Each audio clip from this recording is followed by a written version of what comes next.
Please join us in welcoming Cana F. McGhee. Cana is a musicologist, environmentalist, and a doctoral candidate at Harvard in historical musicology. Originally from Atlanta, Cana received her bachelor's of music and French from Emory University, where her honors thesis focused on the relationship of music and poetry to linguistic nationalism in 19th century France and Belgium. Currently, Cana's work grapples with how to engage with music and sound during a time of global climate crisis. She has written and presented in topics about environmentalist legacies of indie folk, animals in 20th century parlor music, and online plant care cultures. Her dissertation explores musico-sonic encounters in cultures of domesticated plant care, and she probes the role of silence and silencing in enacting imaginative post-human identities. So without further ado, or more introductions from us and our excitement over here, please welcome future Dr. McGhee.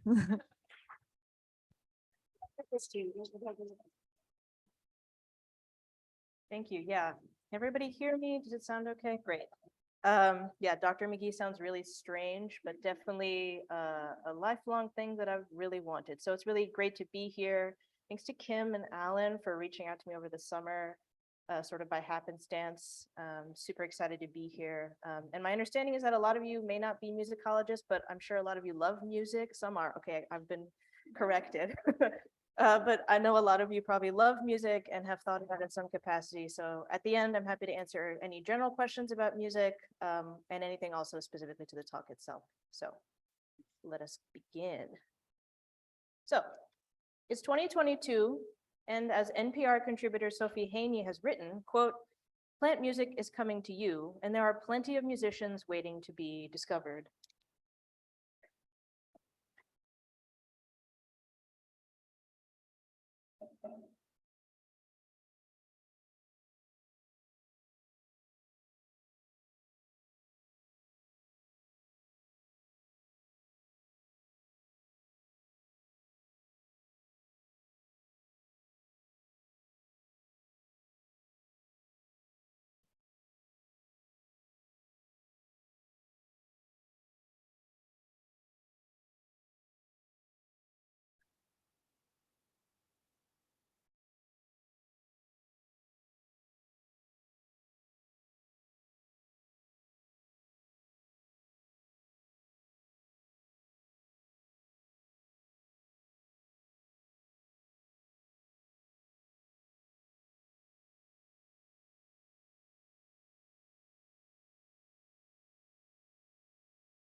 So what we just heard is the result of Data Garden Collective's Plant Wave. And as of earlier this year, this handheld device known as Plant Wave began shipping out from company warehouses. As you saw, electrodes threaded from the receiver are clipped onto a plant or inserted into the soil, and the sensors then measure the electromagnetic frequencies amongst the cells. These changes in signal become graphed as waves that are then translated into pitches that then pass through Plant Wave's MIDI keyboard program. Along with the accompanying smartphone app, users can change the ensembles to things like Infinite Possibilities, Emerald Journey, or other synthesizer packs. Based on the instrument group, number, and type of plants that get attached to the device, these rhythmic pulses can shape-shift into different choruses of botanical sound. Users can also purchase annual subscriptions that include additional instrument groups, more tuning options, and the ability to live stream the botanical soundscape for other Plant Wave users. Not quite musical, but perhaps some varietal of musicality, these plants seem to act as a living musical score, a score that might provide seemingly endless possibilities for musical encounter, as long as Plant Wave holds its charge and as long as the plant doesn't die in the process. The creators describe their device as allowing humans to attune to the biorhythms of plant life by engaging with their hidden and unheard songs. Upon entwining the plant and the device together, plants are both the source of sounds, and according to the in-app descriptions, they can also play instruments in the ensemble. For example, the description for Emerald Journey presents evocative yet elusive images of immersion, melody, and meditative calm. The plant helps fashion this lush and meditative soundscape by playing a pan flute, and the listener is tasked with waiting patiently for the satisfying display of musical agency. Quote, "A pan flute is played by your plant when it shows high levels of activity. Be patient. You may not hear this instrument on your first few listens, but when the pan flute is played, it will be well worth the wait." Effectively, devices like these allow plants to perform their music aloud for surrounding audiences, human and fellow plants alike. The sea of pulses alludes to a latent presence of musical expression, as if plants have always been making music, but they require optimal conditions for us to engage with it. Further still, Plant Waves creators argue that attuning to their plant music does not anthropomorphize them.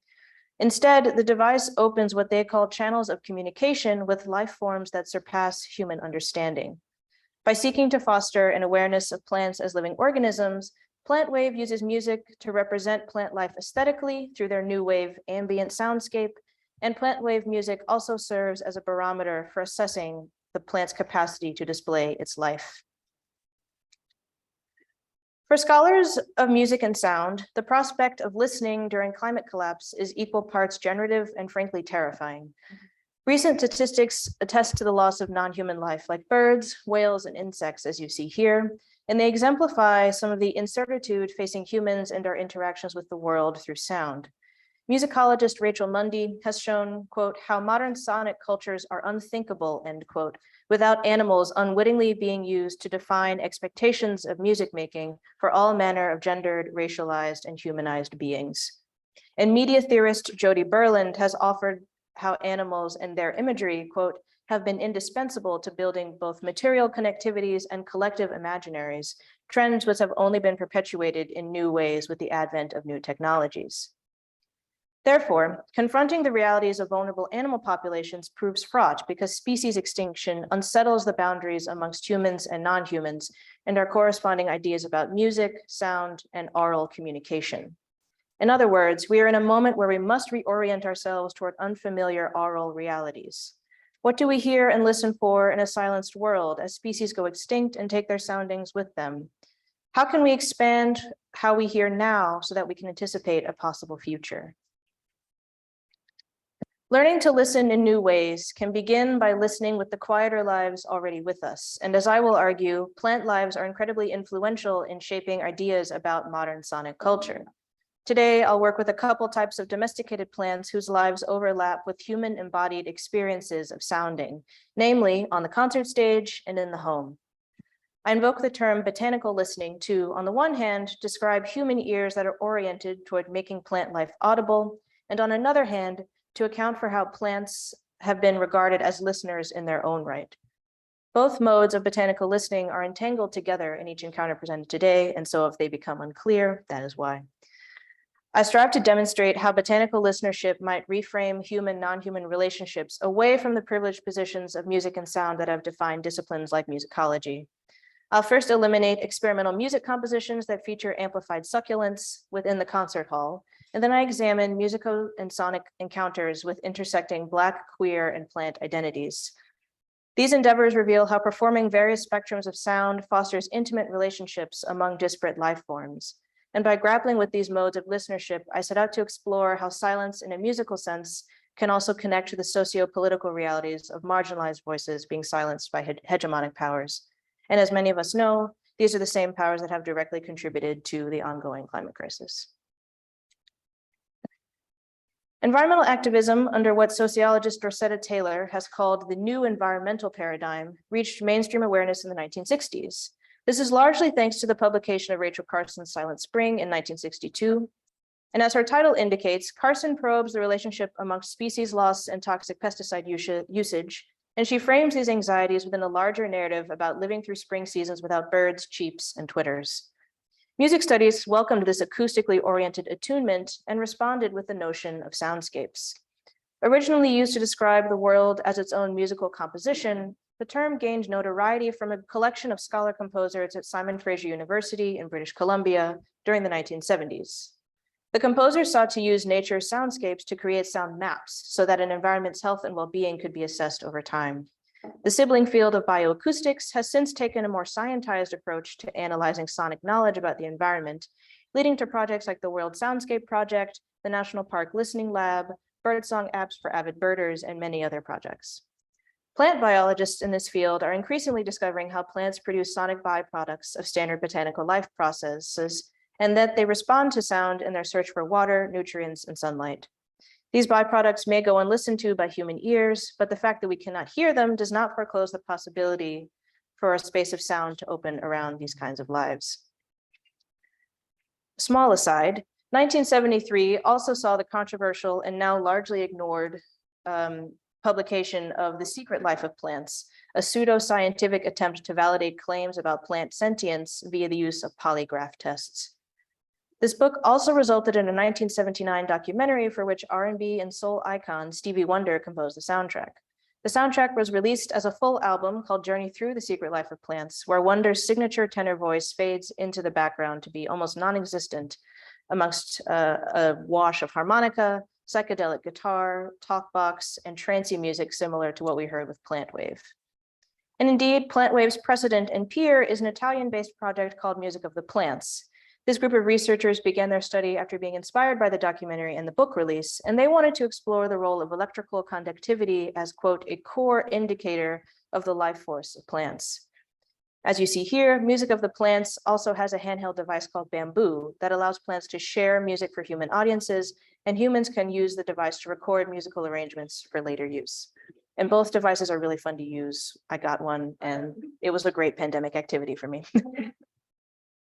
So considering this background then, experimental art music of the mid-20th century began taking up these environmentalist impulses. Whereas the handheld devices for domestic use tout minimally mediated access to plant music, musical performances for the concert stage do more to expose some of the labor that's involved in making plants make music.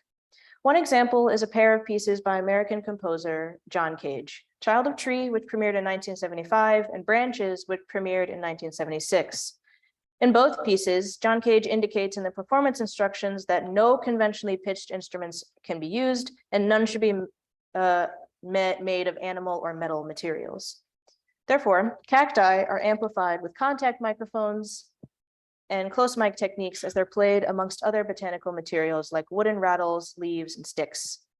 Musicologist Carolyn Abate has suggested how microphones are often believed to be listeners of their own and that they, quote, hear inaudible sounds and can provide different affordances of what to listen to and for. These pieces are also precursors to today's fascination with ASMR. As my colleague and music theorist Julia Acronero describes, the term ASMR, quote, gestures towards a whole genre of audiovisual content, as well as the sense of intimacy, warmth, and relaxation often associated with its consumption. And this seems to have been the aesthetic orientation typical of many experimental artists and musicians that work with soundscape composition in general and with plant sounds specifically.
So in case you missed it at the beginning, you saw someone plucking the cactus with their fingers on the, I guess that would be the right side for you all. So in both pieces, and we just saw branches here, each botanical instrument is played for random durations and random orders and at unpredictable volume levels. And these decisions are not determined directly by human performers per se, but via chance operations determined by using the I Ching, which is a numerically based Chinese cosmological text that Cage was famous for using in his music. With improvisatory performance at the center here, the pieces are rarely played the same way twice. Microphones have been attached to the prickly green orbs, which are plucked with toothpicks to enhance playing precision and to protect the fingers. By using microphones and cartridges attached via metal needles, cactus surfaces, and crispy leaves are rendered into small plopping sounds and brushstrokes. Rather than being framed as a listenable version of a succulent's kind of interior state, branches and child of tree quite literally linger at the surface of these botanical materialities. And in so doing, sound becomes one of the primary ways for being aware of this human contact with plants. So these lingerings have inspired other amplified cacti pieces for solo or chamber ensemble settings. Missouri-based composer Paul Rudy cites his 1999 composition Grandchild of Tree as a direct homage to Cage's Child of Tree. In this piece, Rudy seeks to navigate the paradox of an unruly-looking cactus that lives in the confined and groomed existence of a pot, and asserts that the tension amongst the tidiness and the threatening spines invites wonder and play. As such, Grandchild of Tree incorporates electric tape selections into the sounds of a plant being plucked, therein juxtaposing a hazy static texture within clearer pinpoints of sound provided by the cactus. By intertwining the electronic soundscape with the cactus, Rudy's piece reveals how non-human natural objects can interact with their dangling wired extensions and the plant sounds that move throughout the sound world of the humming tape selections. French-born composer Marc-André takes another approach in Zustaub, released in 2005, where 3 amplified cacti feature alongside an ensemble of prepared piano, flutes, clarinets, percussion instruments, and a string trio, which is a violin, viola, and a cello, I believe. The title invokes a verse from Genesis in the Bible that reads, "By the sweat of your face you shall eat bread till you return to the ground, for out of it you were taken. For you are dust, and to dust you shall return." The dustiness of the piece occurs in the relatively sparse scoring and scratchy textures and those sort of whispery flourishes in each instrument. The cactus feature comes at the end of the piece and only then barely audibly. The percussionist plays the cactus like a string player, and then the piece concludes with cactus needles being plucked to produce a rain-like sound. And this one is a particularly quiet example, so really be patient.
So even though we didn't hear the cactus just then, if you imagine the sound that we heard with the cage piece and kind of drag and drop it into this, you can kind of see what the instruments are doing, are trying to establish this backdrop for what the cactus is going to sound like. So because this moment where the cactus plays occurs at the end of the piece, one might also come away with the impression that the cactus, via its human conduit, was waiting for the perfect moment to prick past its own silence and slide into the musical texture, in effect, listening for the right time. Suchstaub takes typically melodic instruments and turns them into airy whispers of sound. Effectively, this choice dissolves conventional timbre and pitch to create an environment that is more amenable to the plant's contributions. This encounter becomes an automatopoeia for returning to the dusty haze of emergence, where things are more uncertain and fragile and only beginning to become comprehensible. So by mobilizing these ideas of close listening, these concert soundscapes treat cacti like familiar musical instruments for Western audiences via plucking, bowing, or rustling. The results are uncanny hints of sonic material that may not immediately register as plant-like nor as musical. Quiet dynamics, slow tempos, and gentle ticks that are more accompaniment in function as opposed to firm rhythmic statements. These experimental compositions score how plants should and can be played, with the human performer shaping the plant into an instrument of environmental awareness and a model for developing collaborative relationships with non-human life. It's in this way that these musical assemblages serve as what media theorist Jacob Smith might call an eco-sonic media, or forms that allow us to hear possibilities for more sustainable engagement in the future. In amplifying what would be otherwise unheard, we have found ways to nudge plants out of an unsounded realm into something more listenable.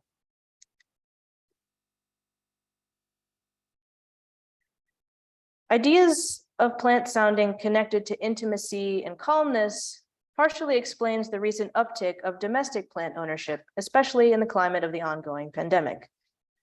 In June 2020, my dad strolled into my room with 4 plants perched in his arms and then placed them on my desk with a grunt that I've come to understand as here, take this, you're gonna love it.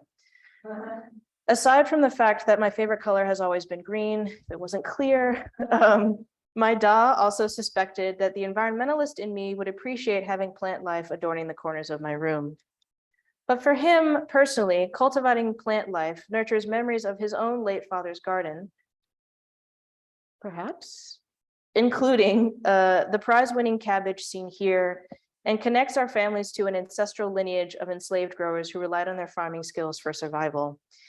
Even though my dad doesn't have the greenest of thumbs, he still consistently refills our planters every season and propagates another avocado pit on our kitchen windowsill. His plant care straddles the thin lines between self-care, familial care, and community care.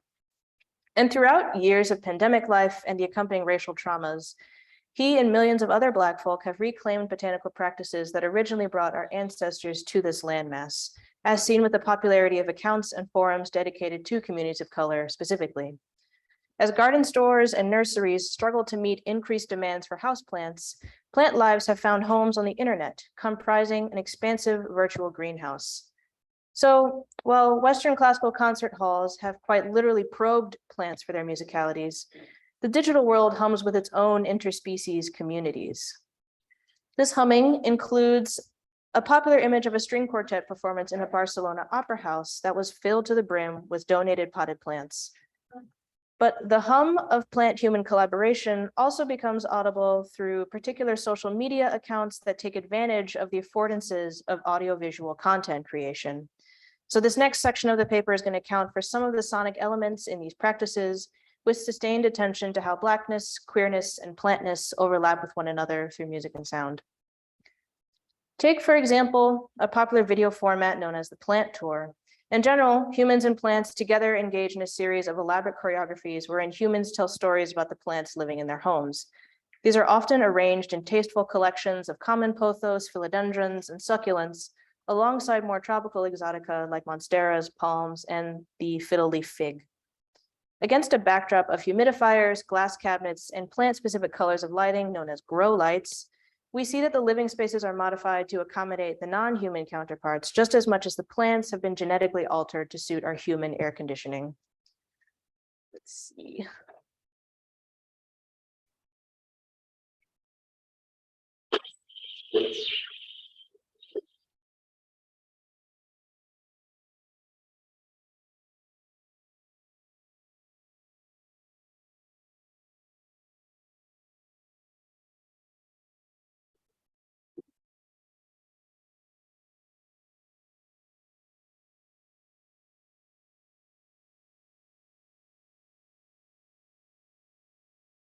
Okay,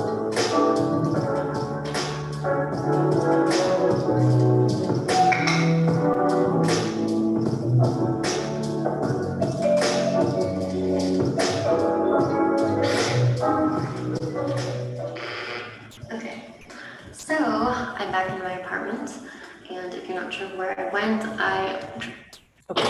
Oh, stop that. Okay. So as the video progresses, and even just from that beginning segment, you saw that it was going to be a plant vlog, and then it immediately switches to the main protagonist engaging in her own self-care routine. And those two things are going to continue to be twisted together throughout the rest of this, I believe, 14-minute video. And usually these videos can be like an hour long. So throughout the rest of this video, there's going to be several choreographies of rustling and trimming foliage, leaves that bounce back in response to being touched, kind of like a dance, and the spritz of misty hydration and moving pots from surface to surface. So these videos usually attune to the planty sounds and humans speaking to their audiences, but creators like Audrey Storm frequently add soundtracks like coffee shop style acoustic music or lo-fi R&B in the background. And this editorial choice only further situates plant tours as performances staged within a vibey context of routine, calmness, or chill. Furthermore, caring for plants prompts human actors to engage in similar habits for themselves, as I'm sure we've all experienced. There are elisions of watering and hydrating, fertilizing and eating, and doing these daily check-ins that reveal how care can be exchanged among these life forms. Kate Galloway, in discussing the performance of singing greeting cards on YouTube, articulates how so-called participatory intimate media cultivate relationships amongst audiences and performers. And these plant tour videos provide similar affordances. On the one hand, plants can invite humans to participate in life-giving processes with them, and in ways that prompt self-reflection on the part of human agents. And on another level, the video tours invite viewers to participate in the encounter as audience members and members of a network of fellow plant lovers. Therefore, these experiences invite participation amongst not only the live beings in the video, but also engagement between the content and the virtual community that's engaging with the digital. This slippage between the material world and its corresponding virtual world signals how emotional attachments do things and how the physical closeness within plant-human assemblages invites this doing, this transference of affective connection. And then there's Plant Queen's virtual greenhouse. Has anybody heard of Plant Queen? Okay, cool. We've got like 2 people. Nice. So this is going to be really fun. As a Black, queer, partially deaf plant owner, Griffin's Instagram account, Plant Queen, has garnered thousands of followers after 2020's wave of social media diversification. And I'll just add that Christopher uses he, she, and they pronouns, so I'm going to use all of them interchangeably. Griffin's project has created a Black cyberculture described by media theorist Andre Brock Jr. as, quote, a Black space whose contours have become visible throughout sociality and distributed digital practice while also decentering whiteness. Here, Griffin centers his identity as a Black queer femme, and his performance of her own race and gender extends into how plants can be framed as well. In often lengthy and emotional captions, Griffin refers to plants as Little Miss, followed by their Latin name, as in Little Miss Monstera deliciosa, or refers to their ministerial states as bodies, B-A-W-D-I-E-S, and their genders as queens with a K or girls with a G-U.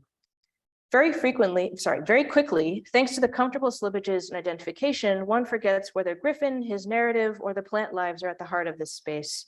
Further, while many identify as a plant mom regardless of their gender identity, Griffin's label as a queen with a K, rather than a mom or a queen spelled normally, attests to the queering of a conventional human parameters that he articulates through botanical life.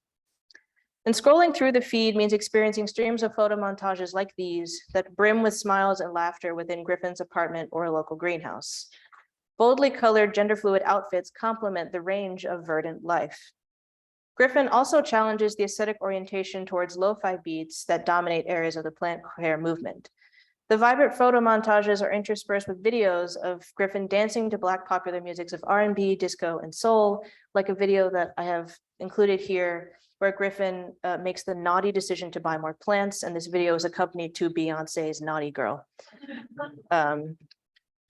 Griffin urges us to consider the vibrancy of her Brooklyn apartment as aligned with the vivacity of disco divas and soul sisters. Visual ways of knowing have been the historical preference for natural scientists and nature enthusiasts, often because sonic practices may not align with our visual expectations and because sound recording technologies are relatively recent inventions and are quite fragile. But Griffin uses musical sound to their advantage to challenge the expectation of silent, static plant lives through Black musics whose nuances and legitimacies remain marginalized and effectively silenced due to their rejection of hegemonic schemes of Western musicality, sense, and legibility. Griffin also has impaired hearing, but I think that only enhances this interpretation. Because we understand music as an embodied process, and Griffin acknowledges the fact that this musical process can be embodied beyond the ear. And in this post, he expands upon the advantages of being deaf and needing to wear emotions everywhere on the exterior of their body and being. So I'll just give everyone a second to read this long snippet.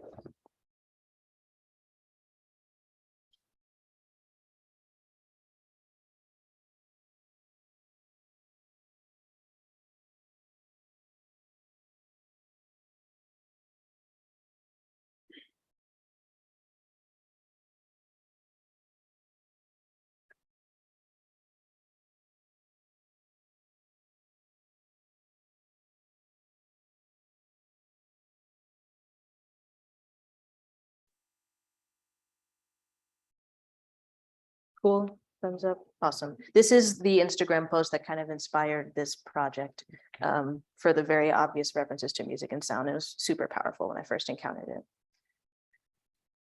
So we're really close here. Whereas the concert musics and electronically mediated plants that I opened the paper with drive us to consider how to listen to plants, Plant Queen communes with fellow humans, non-humans, and virtual audiences through musicosonic expression to consider how plants and humans might listen to each other. Other queer figures like Plant Me Paul or Miss Leidy, the plant lady, who is a drag queen who is also got an enormous plant collection. They both similarly express portions of their gender and sexuality through their plants, music, and dance. In the video of Plant Me Paul, there's a practice where tropical plants need to be shaken because of the environment that they naturally occur in. So a lot of people will take their plant in their pot and dance with it to sort of mimic that. And so there's a video of Plant Me Paul doing this thing with some disco music in the background too. So a similar kind of thing that Plant Queen does too. In the future, I intend to dedicate an entire dissertation chapter to the deeper nuances about the affordances of plant life for communities of color, from the perspective of health or mental health benefits, in addition to the ways in which plant ownership fosters community. What seems clear to me at this point, however, is that plants present us with alternatives to how we as living beings can make ourselves known. Zakaya Iman Jackson and others in Black studies have asked us to consider such ideas as the following. My suggestion is that slavery as an experimental mode sought to define and explore the possibilities and limits of sex, gender, and reproduction on the plantation and beyond, end quote. The invocation of plantation life here is not inconsequential to me, as identities, lives, and ways of living underwent sweeping transformation through the politics of laboring with the land. Due to these intimacies amongst human and botanical actors, particularly in communities of color that have labored for and with the environment, Blackness and queerness seem well suited to take up the format of digital plant care because of how the content intentionally blurs boundaries amongst the many actors involved. In this exchange of life, the silenced are sounded, the unheard are listened to, and the unhearing are listeners. So, nope, that's not the one. By way of conclusion, I would like to return to the idea of surfaces that opened today's paper. As historian of sound technologies, Jonathan Stern has articulated, the elusive world of sound emerges and only becomes perceptible through its exteriors and its edges. Another way of saying this is that reaching the core of sound's source proves nearly impossible and is part of what makes sound such an ephemeral yet nevertheless powerful force in our world. Before they become attached to electromagnetic sensors or sensing fingers, plant surfaces comprise a space of musical and sonic potential, wherein the prospect of transgressing or crossing boundaries in search of something to be heard proves too irresistible. Today, I've attempted to think through the ways that musical and sonic techniques are used to reach the center of the question of what it means to be alive. How can we hear different kinds of life? Why do we feel the need to enact our empathy for plants through sound? How can we listen to the non-human, even beings we feel are resistant to being heard? without the dangers of anthropomorphism. Plucking prickly cacti, intimately touching foliage, affective transfers amongst performers, audience, and social media scrollers. Each instance of botanical musicality brushes the surface of plant life to reveal experiences, encounters, and epistemologies at work. So perhaps our human touch makes the sound, or maybe the shared intimacy creates the possibility for hearing and listening. In any case, by hinging sonorousness onto life that doesn't immediately register as sonic, plants shift our oral capacities into other spectrums of sounding. And in turn, these almost silent botanical musicalities make the notion of sounding or musicality possible in and of itself. And our desire to act upon that possibility in many ways motivates us to play with our plants as pets and kin.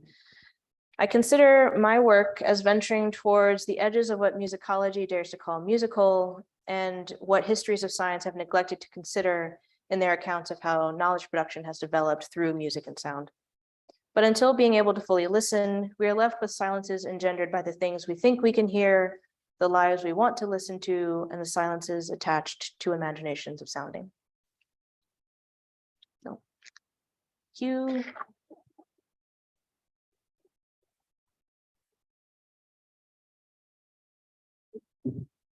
Was really fantastic. Thank you. And I'll give everyone a moment to think of some questions. I guess I have a really vague one. I'm really struck by, you know, all of these acts of trying to become intimate with plants, becoming with plants.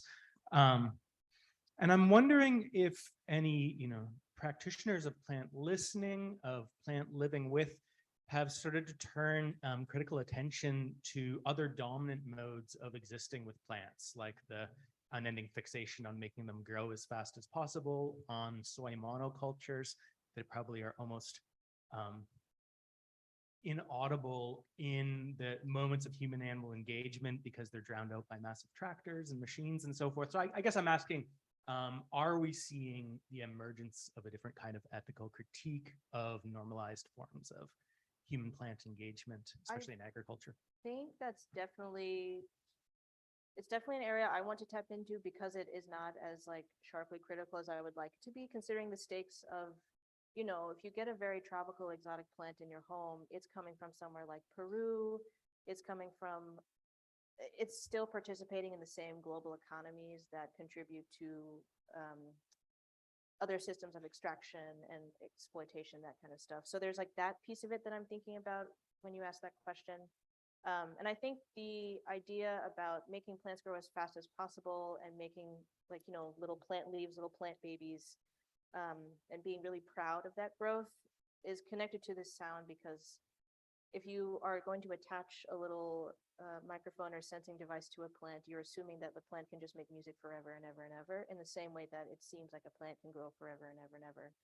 So there's a never-ending stream of consciousness that I think is going between the two different things that you're talking about here. But it's definitely something that I would like to see more of.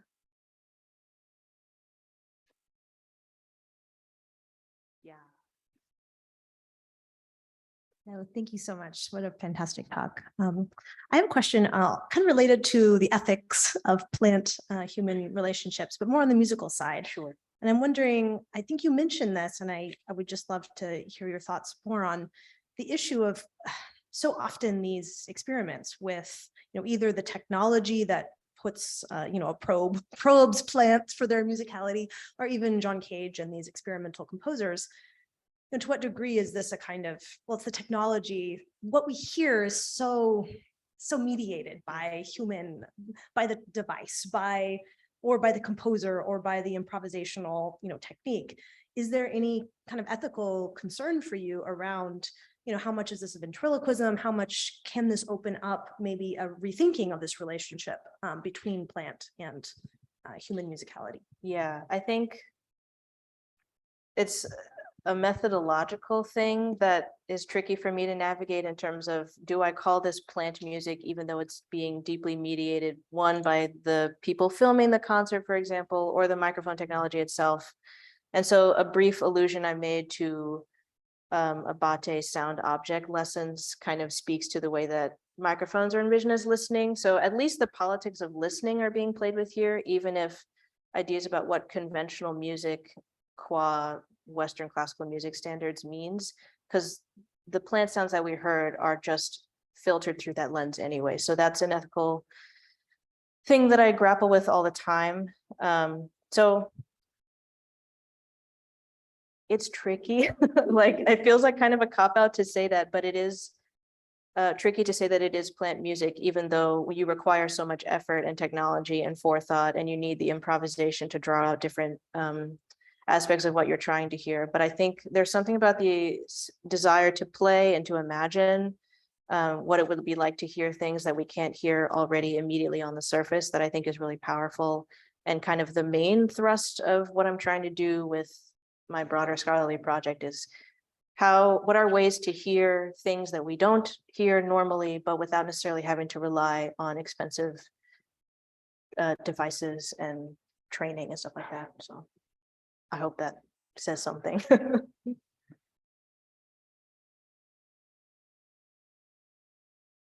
I think you made an excellent point about that. And I just push on that a little bit more because I really enjoyed all the sounds that I heard. And I think that planet wave, yeah, that's a cool concept and it made beautiful noises. But I'm an experimental musician too. And for a lot of that, I think it's what the producer of the music wants to get out of it. Like in terms of taking some sensor and attaching it to a plant, I could map that up to a pan flute. I could make it sound, you know, a random variation and that sound like an angel, or I could map it to something really nasty sounding and distorted. And I'd say, yeah, that's the plant showing you that it's angry versus it's happy because it sounds like an angel. So in those ways, yeah, beautiful sounds, but the role of the producer in getting that, I think, is important to recognize. Yeah, for sure. And thank you. yeah, I appreciate that.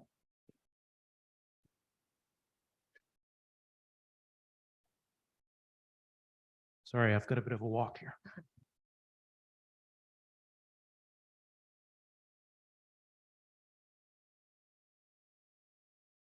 So one thing I think about with plants is kind of how they can foster these unique senses of place through like native plants. So I'm wondering how you see botanical musicality into fitting into placemaking and identity. Yeah, can you say a little bit more about what you mean by? Like I'm also from Georgia, Yeah, and so I see a southern magnolia and I'm Yep. brought to a very specific place, and I hear, you know, kind of country music, and I'm also brought to a very specific sense of place. So I'm wondering if you kind of see botanical musicality as sort of Yeah, potentially having a similar effect in the future. I actually kind of think no, not with what the technology that we talked about here, because in my own playing with things like plant wave, I can hook it up to a peperomia and a pothos, and as long as the instrument group is the same, it sounds pretty much the same. Like you'd have to have a really attuned ear to be able to tell the difference between two different types of plants and whether or not the probe is in the soil or on the leaf. So in that kind of sense, no, but I really want to believe yes. Like that's like the work that I'm trying to figure out, because I too see a giant magnolia and I think of my college campus and my childhood home, you know. And the reason why I asked you to clarify a little bit was because I thought you were going in the direction of sort of like native plants and the rewilding movements that are happening. And if that too is a reclamation of place and space. And I like to believe that the soundscape of a place changes when you change the plant life. When you change anything in the environment, it's going to affect, I hope that it would affect what is going on and how we interact with the space. So I think at the moment, no, but I am really trying to figure out how to make it yes. It's a good question. Thank you.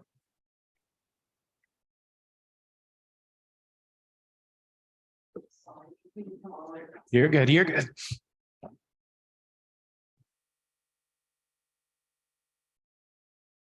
So I think this is super interesting, and I'm really struck by this kind of relationship between human and plant. And I think these questions have sort of been circled around, but I'm curious, you know, listening to what you're talking about here, do you see plants as having any kind of, and I don't, this is the word I would use in my field. I don't know if it's the right word here, but like agency in this process. I knew I was going to get an agency question. You don't have to address the word agency, but I Yeah. feel like we're circling the drain around like what is a plant doing here? Like not just what are humans doing? Because I think you make a pretty interesting argument that it's not just about humans doing the thing to the plant, but there's something else happening there. So just curious if you could say a little bit more. Yeah, I think your comment that you just made about the role of the producer got me thinking a little bit about this agency piece, because in some of the experimental music examples that I've come across, there's like a real resistance to asserting the role of the human as probably the main agent in these concert music settings in particular, in a way that I think the sort of commercially available stuff it democratizes it a little bit more, like it spreads out the agency a little bit more evenly amongst, say, a social media network, or between the owner who owns the account and also has the collection of plants that they're performing with. And because there are these responses that you see, like if you touch a leaf, it's going to bounce back. And to me, I'm feeling that as kind of some kind of dance that's happening. There's all the bioacoustic research on what happens when you sing to plants and they respond and they grow in certain ways, which is something that would be interwoven into a bigger version of the project. So agency is tricky because you don't know really where to draw the line. It's like a sliding scale depending on what perspective you're looking at it from. So yeah, that's a big one.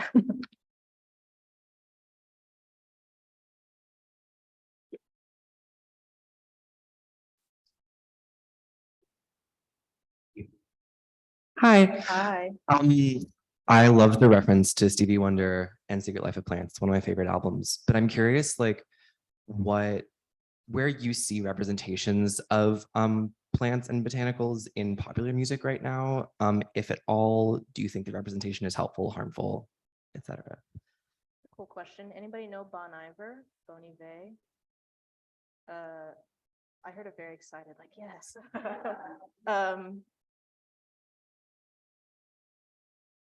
That for me, I'm thinking of the debut album. We know that familiar Bon Iver narrative about how he made this album in the woods and it got a Grammy for it and it shot him into stardom. And I think what's key, you can hear that in the album, and I think that's why it's so effective. You can hear the winter that is in the cabin. You can hear the lack of life there, which in a way is about plants of a different sort. And he has this whole environmentalist project with his artistic output. So that's one example that comes readily to mind and that I go back to all the time. I think that's also a trend in indie folk in general, which I think that was mentioned in my bio. Like indie folk is a cool thing to think about with these issues because they are so attracted to retreating into the woods to be inspired. It's a very granola boy girl kind of culture that is attached to making music in the woods and trying to be authentic about it. And the reliance on nature and forestry as lending a sense of authenticity to that genre feels not insignificant, I think. Maggie Rogers also samples some plant stuff. I'm thinking of poppy use examples because that's like what I tend to think of. I think, was that your question about? Yeah. That's, I guess that's why. It's kind of all over the place. You just, it comes up in really surprising ways. Ariana Grande's Positions has a cricket sample in it, which is just something she likes to do, is be really memey and weird about the sounds she chooses, but you could make some kind of environmental commentary about that, I feel like.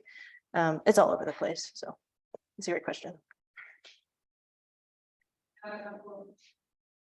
A couple of questions from the online audience. Ooh, cool.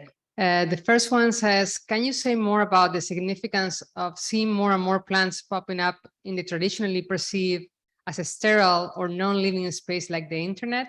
Do you conceive the internet space as similar to physical space when it comes to human-plant interactions? Thinking like a viewer of a planter video.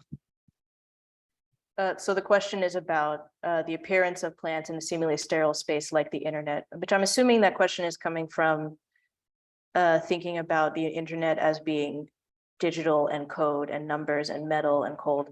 Yeah, I think plants and animals both, when they appear on the internet, it's related to the authenticity piece. It's life-giving, like it brings a lot of color to the space in a material sense. And if you want to think of something like TikTok or Instagram, like all these platforms are now increasingly musical. And when you incorporate color and lots of sound, it makes this space feel much more alive.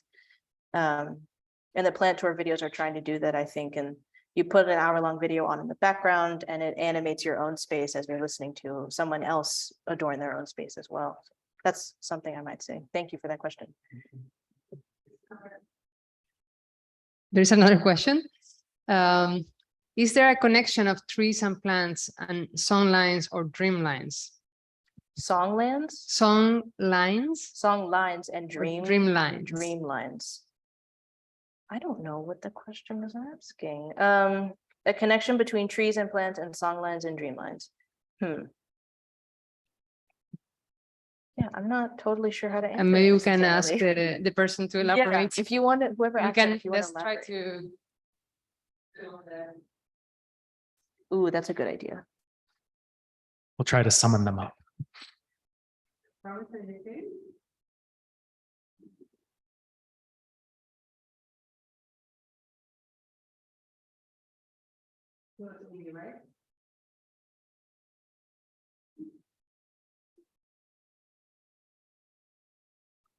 Amy, if you're with us, you're free to speak, I think.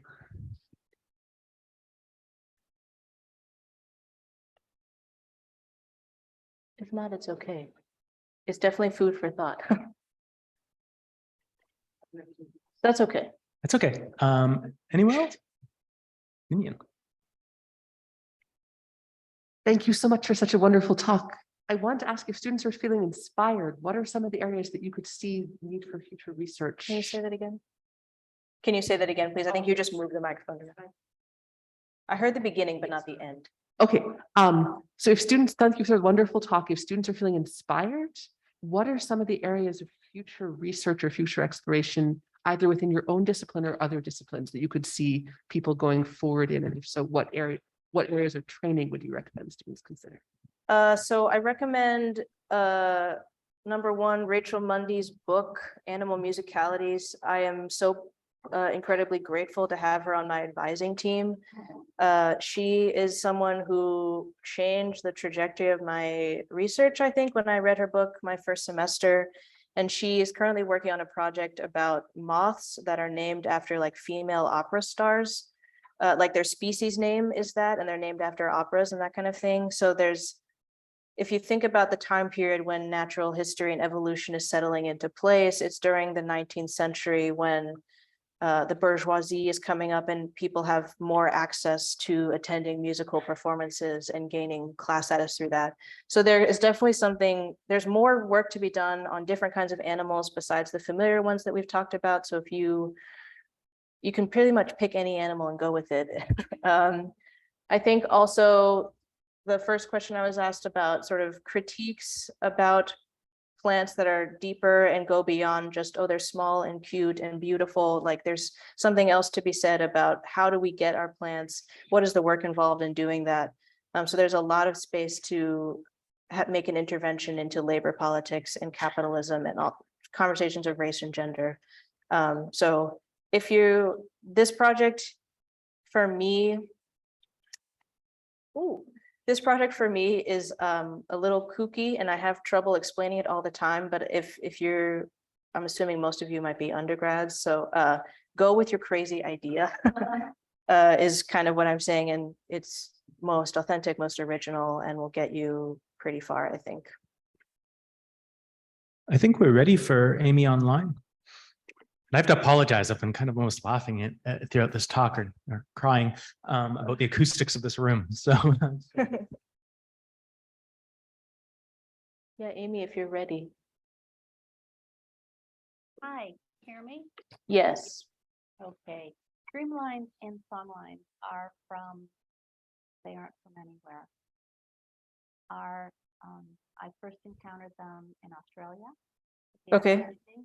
And then you end up with the Amazon and all over the world. There are these wonderful lines of original indigenous.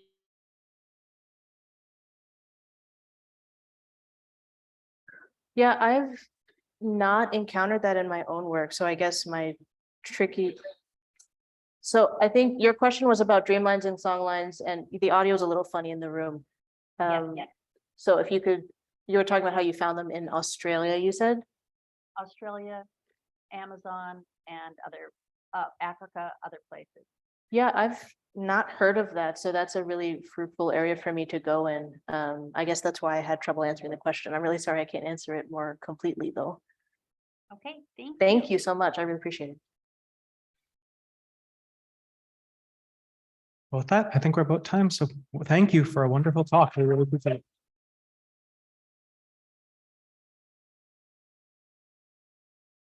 Thank you so much, everybody. And I'm